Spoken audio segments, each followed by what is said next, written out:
नमस्कार, मैं इंदु सिंह कला एकेडमी के अपने इस चैनल पर आप सबका स्वागत करती हूँ।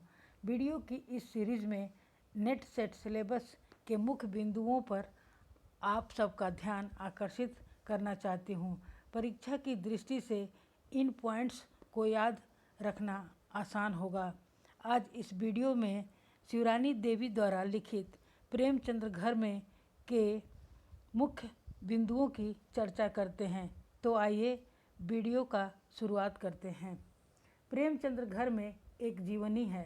यह 1944 ईस्वी में प्रकाशित हुई थी। इसकी लेखिका शिवरानी देवी हैं। शिवरानी देवी ने प्रेमचंद घर में रचना में प्रेमचंद के व्यक्तित्व के उस हिस्से को उजागर किया है जिससे लोग अनभिज्ञ और अनजान थे। प्रेमचंद ने अपनी पत्नी को हमेशा प्रेरित किया कि वे लिखें और सामाजिक कार्यों में भी बढ़ चढ़कर हिस्सा लें। अपनी पत्नी के प्रति प्रेमचंद के मन में अगाध प्रेम और सम्मान था।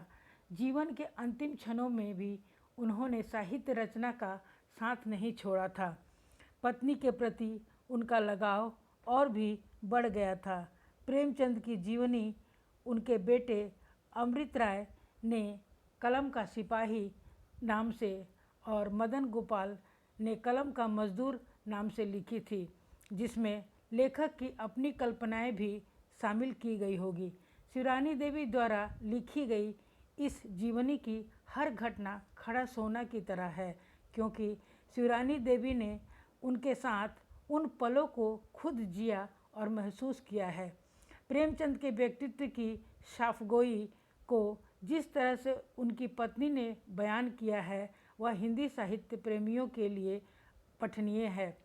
शिवरानी देवी ने अपने साथ बिताए अपने सुनहरे पलों को बड़े ही सहजता के साथ लिखा है। उसे शायद ही अन्य साहित्यकार लिख पाता। उसने उनके लेखन में भावनाओं का कहीं अभाव नहीं है और ना ही उनके प्रवाह में कोई कमी नज़र आती है। शिवरानी देवी को इस बात का मलाल रहा कि वे अपने पति की महानता को मरणोपरांत समझ पाईं। प्रेमचंद के पिता का नाम अजायब राय और माता का नाम आनंदी देवी था। उनके पिता ने प्रेमचंद को मुंशी धनपत राय तथा उनके चाचा ने मुंशी नवाब राय नाम दिया था। प्रेमचंद ने मर्यादा, हंस तथा जागरण पत्रिकाओं का संपादन किया था। इस पुस्तक प्रेमचंद घर में के अनुसार प्रेमचंद का पहला उपन्यास प्रेम को माना जाता है। इनका पहला उपन्यास कृष्णा है, जो 1905 में प्रयाग से छपा था। दूसरा उपन्यास प्रेमा को माना जाता है। प्रेमचंद के दो बेटे श्रीपत राय तथा अमृत राय थे। प्रेमचंद 1935 ईस्वी में प्रगतिशील लेखक संघ के सभापति बने। उन्होंने महात्मा गांधी के विचारों से प्रभावित होकर सेवा को मूल धर्म बनाया। शिवरानी देवी ने प्रेमचंद के संपूर्ण जीवन को इस पुस्तक में 88 भागों में दिखाया है।